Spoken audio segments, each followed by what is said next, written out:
What's up, Men's Physique fans, and welcome back to another video. And now that the 2024 season has officially wrapped up and your favorite athletes are starting to transition into an off season, and likely their face is starting to round out, if you can't tell, mine is starting to take a little bit of form as well, we have not much to look forward to except what's to come in 2025.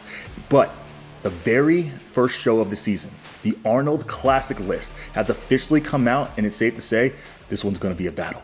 Grapevine, but I ain't hearing nothing great. No, they wanna take it all from me, so I give what it takes. Whole life been a miracle, seen everything but a cape. Why would I stop now? Found everything on a journey, but another way. Look, I'm not. Without further ado, let's introduce all of the participants at this year's Arnold Classic. Starting off with Rafael Oliveira. He really impressed me this year when he stepped on stage at the Pacific USAs in San Diego, where it was a clear winner. He was the most conditioned he has ever been, and again, truly separated himself from everybody else. And then Alessandro Cavanal, another guy who already qualified for 2025 and truly started to dominate towards the end of 2024. He's always been a bigger guy on stage, and because of that, he was getting knocked. He even stepped on stage at the Pacific USA with Rafael and didn't even place within the first call out. But now it's seeming like he found his groove, maybe just competing in the UK market, but is truly dominating overseas. And then we have Jason Hugh, a guy who also was 2025 qualified, a guy who's also very consistent and been at the Olympia multiple times. We have a new fresh face. We have Ryan Clark, my boy. It will be stepping on stage at the Arnold Classic, somebody who's already qualified for 2025 and has kicked the door in very late into the 2024 season. Really impressed with his look, and I'm excited to see what he does at his very first Arnold. And then we have Emmanuel Costa, another guy who competes in Brazil and has been making a name for himself overseas. And of course, we have a guy who I personally covered earlier in the season and I was extremely impressed with. We have Guillermo, I'm gonna butcher this, Guilberto. That is a very unique name. And I will say, so is his physique. He has a crazy look, probably one of the most aesthetic front shots in the game, and somebody I'm really excited to see at this year's Arnold Classic. And then we have Dmitro Vojevochek. That sounds like a boxer. But the one thing about him, you guys might not know who he is likely because he won the Arnold Classic last year. So that automatically qualifies him to compete with the big boys. So he won the amateur, so now he's competing as a pro. I'm excited to see him as well, see how he stands next to the big guys. And we have Mr. Steal Your Qualification in Sid Poirier, the guy who was just running the gauntlet throughout the season and just robbing people of qualifications at the end of this past year. Really excited to see what he does. Again, one of those guys who broke into the top 15. We've always been massive fans of Sid's look. Crazy balance. He hasn't been the best poser, so if he can fine-tune that, he's going to do some damage, man. I can promise you that. And then, of course, Vitor Chavez, a guy who is no rookie to the Arnold Classic stage and somebody who has definitely made some noise, placing 7th at this year's Olympia. And then we have your last year's 2024 Arnold Classic champ after missing this year's Olympia, dropping out just a few days before, Diogo Montenegro. It's safe to say that he has a lot to prove, not much to us, but likely to himself. He went all the way to the US from Brazil, got there, had an in-person check-in with his coach, and then decided to not step on stage. And I could only imagine the emotions that were going into that decision, but hopefully he's back, he's ready, and he's in a good headspace because I've seen some recent updates of him, and it's safe to say he looks pretty damn good for just being 11 weeks out. So I'm really excited to see what he does this year and see if he can redeem himself from the Arnold. And we cannot exclude your 2-time Arnold Classic champion, your 3rd place finisher back-to-back years at the Olympia, coming back to get his title in Aaron Banks. And it's safe to say over the last couple of years, people just have not necessarily seen the consistency that Aaron used to bring back when he was winning those Arnold Classics. But I have never seen a more motivated Aaron, and I'm excited to see what he does at this year's Arnold Classic. And then the man who completely shocked the world in 2024, the front runner of this year's show, the 2nd place runner up to your champion, Ryan Terry, Ali Bilal, will be coming for the Arnold Classic title. And it's safe to say a lot of people are already ticketing him in for the 2025 Arnold Classic champion. And it's safe to say him, Aaron, Diogo, and a lot of other names on here, guys. If you don't remember, last year at the Arnold, we had a breakout star in Vinicius Mateus, somebody who has always been consistent in getting to the Olympia, but has never been consistent in progressing at the Olympia. But one show, He had one opportunity. He kicked that damn door in and completely shocked the world, almost beating your 2024 Arnold Classic champion in Diogo Montenegro. So it's safe to say, even though he's not doing the show, there's a lot of good people on this list who could definitely make a name for themselves. So I'm excited, and I will be there in person, front row with my popcorn, my skinny pop, and making sure that I see what these guys are bringing, because I'm really excited, and that's going to motivate me going into the 2025 season. And if you take a look at this list, the one thing that really stands out to me is the fact that out of the 12 guys competing, 9 of these athletes are overseas. So the fact that the international competition is really ramping up, it's safe to say that we've seen it this year at this year's Olympia, and now we're seeing it now with the Arnold Classic, that these international guys are really hungry and are truly making leaps and bound strides comparative to what it was just a few years ago. And I don't like giving predictions this early because this is 11 weeks out and we're going to see a lot of cool updates from these guys coming up very soon. But if I had to give my top 5 predictions now, which will likely change come showtime, I will have to say Sid Poirier breaking into that top 5. I would then go Vitor Chavez coming in at 4th, Diogo Montenegro coming in at 3rd. This is where it gets hard, man, because I believe Aaron has the highest ceiling of anybody stepping on stage, but he hasn't been as consistent as previous years.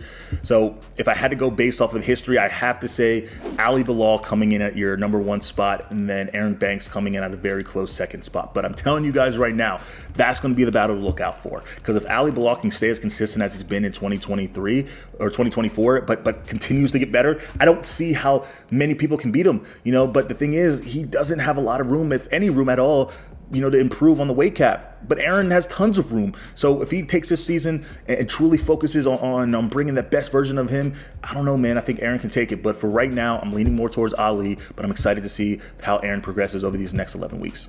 The last opportunity for amateurs to turn pro took place this past weekend at NPC Nationals in Dallas. And it's safe to say this was the most competitive national show that I have ever seen. And I'm telling you guys right now, the future of the men's physique division is going to be extremely exciting. Nationals has been extremely consistent with just producing high level of athletes. The overall winner last year in Dimitro, he placed 3rd at the Texas Pro. If you guys remember, that's the show that Abasai won. So I'm really excited. I want to introduce some of your newest pros who will be stepping on stage likely in 2025 or 2026 if they decide to take a longer off season. But starting off with Antoine Grant.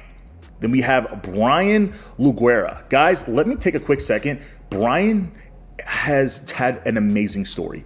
He is coached by DJ Pure. This is his 20th national show. 20th. And this man has been kicking at the door consistently in first call outs. As a coach, I travel to all of these national shows and I see him often just missing on his pro card, missing it. But this time, he does it. He nails it. And he wins his class, earning his IFBB pro card. Really excited for him. Congratulations to him and DJ Pure. We have Elo Aldin Badua.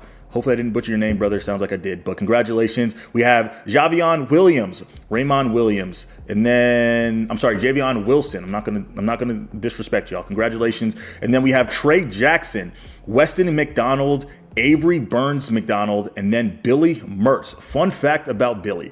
I actually competed with Billy at my very first show ever. It was me and him in the overall, and you know who won that one. You know what I'm saying? No, but congratulations. Billy looked absolutely amazing. He was peeled and much improved as well. He missed his pro card earlier this season, and I'm excited to see him finally get what he has deserved and truly worked for. And we have Brandon Bryant. We have Dwayne Collins, Francis Rance, Miguel Estevez Jaquez, apologize, Tyson Nuegwe. This is going to be a meme. And then Austin Kabaka. I'm not kidding. It's like Kabaka. Now, all of these guys look absolutely amazing. Like I said, the overall battle was just insane. These guys look nuts, man. But the one person who I want to take a quick second to truly highlight is your overall winner in Matthew Hackett. Now, like I said, I've had the opportunity to travel to a lot of these national shows, and this guy has probably impressed me out of anybody or any show that I've been to the most. Why? Because you see it oftentimes, guys step on stage who look good, but don't look good for the division. But because they're amateurs and because of who shows up, they win. But this man, he looks great. Not only for an amateur, but he's going to do well. And you're hearing it now. I believe that he will qualify if he steps on stage in 2025 for the 2025 Olympia. Because one, he has the muscle maturity. And why? Because he has that polished men's physique look. He has the amazing structure, good posing. He has the round muscle bellies. And all he needs to do is simply control the variable of getting conditioned a little bit tighter, a little bit drier, and he will be your 2025 Olympia qualified athlete. And the craziest part about it all, this man is natural. Yeah, you heard it right. He is natural. It's insane to see the progress that he has made over the years. And not only that, it's insane to see the look that he brought. He actually works with a coach in the UK, Callum Rotrick. He was a phenomenal coach. And the work that they put in together, it's safe to say, Callum got himself a dominant force coming very soon to the pro stage.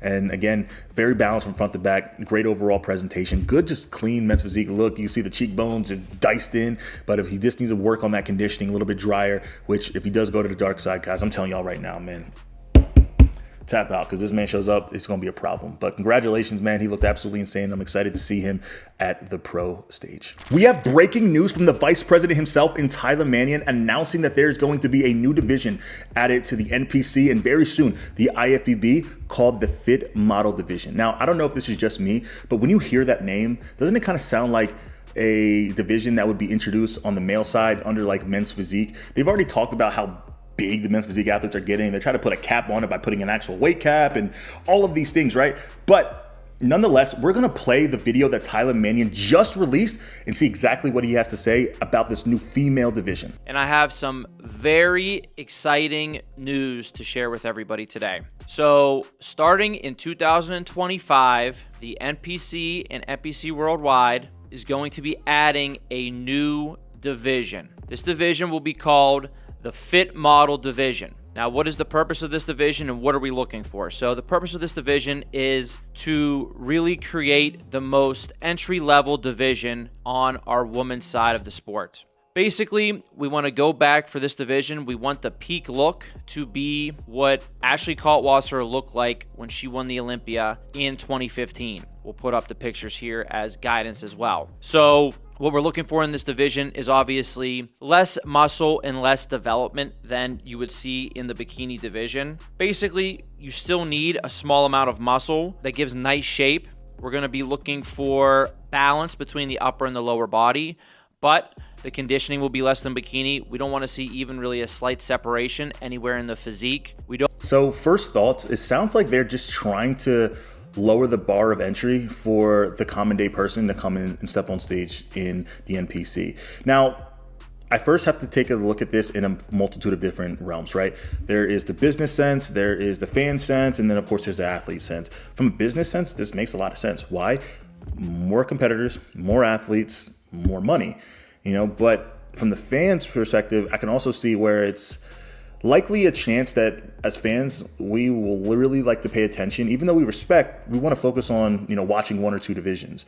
And the hard part about that is if you actually go to a show or to the live stream, you can't fast forward through it because it's live or you're there in person. So because of it, we are likely going to have to sit through another division, which can take over an hour, and the shows already are exaggeratively long. So I think it can actually deter people from actually going there and being there. And same thing with the athletes, because now we have another division that can likely go on before us, which, pushes our time of going back on stage, and it kind of just waters down, the rest of the divisions potentially, especially the female divisions. This is the 7th division in the female category. Like, that's absolutely insane. Whereas the males only have 4. So I'm curious to see how this actually works, but let's see what he continues to have to say. Don't want to see roundness and capped delts. We don't want to see etched in midsections from the front. From the back, we're looking for full glutes with no visible tie-in area.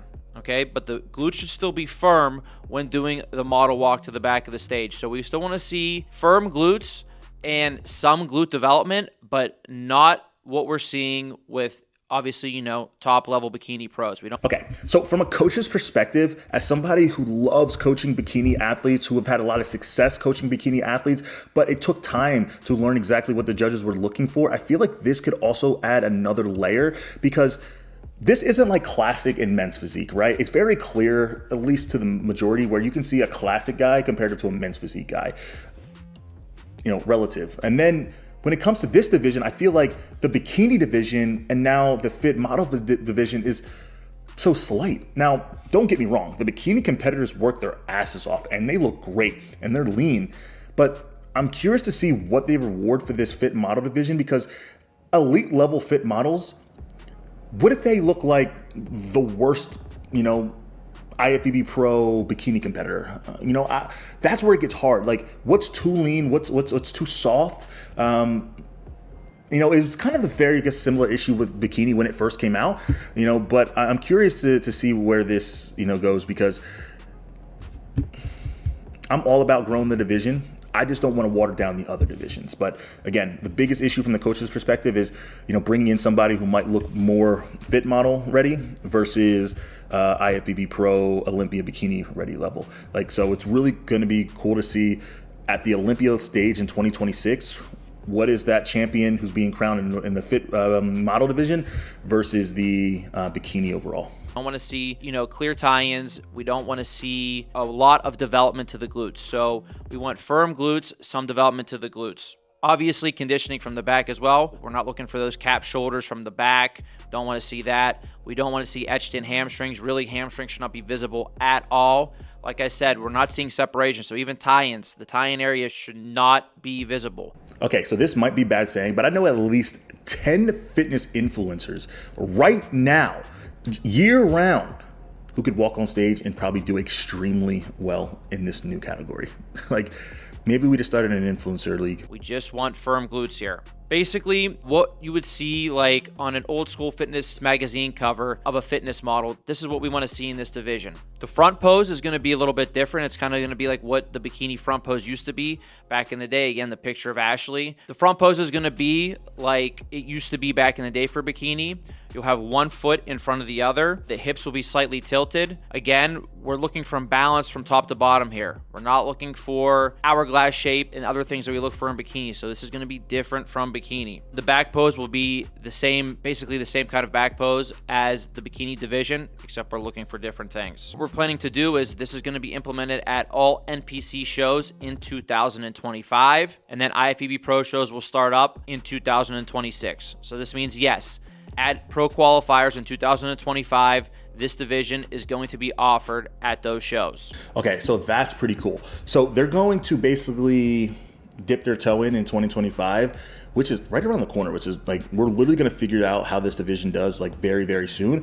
But it's basically seeing what they want to set the standard to before they actually set the standard to at pro shows. Because let's be real, the pros / Olympians really set the standard for what they reward in the divisions. So dipping their toe in, get the judges used to it, get the athletes used to it, start getting some feedback, setting a standard, and boom, come 2026, rewarding that standard. One thing that is going to help us really contain this division is that if you enter into this division at an NPC show, you can only be in this division. So what that means is you cannot enter into the fit model division and cross over into the bikini division, the wellness division, or anything else. If you're doing the fit model division, you can only be within that division.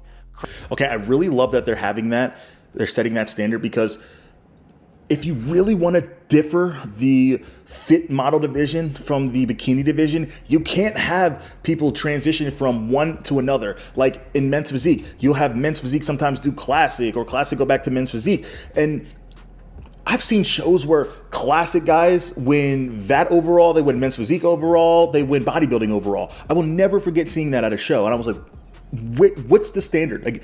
What are we trying to set here? And granted, he looked great in all of them. I'm not sitting here saying he doesn't, but there has to be a look that's rewarded. So the fact that they're differencing and making it not even the fact that you can step on the stage if you do the fit model division, I think it's actually a really good idea. So to sum it all up, we're very excited to start this division next year. I think it is something that will bring in more women into the sport. We really want to do this because we want the general public that's interested in fitness to be encouraged to get on stage and not think to themselves that, when they look at top competitors, that it is too hard to attain. And boom, that's where you have it, guys.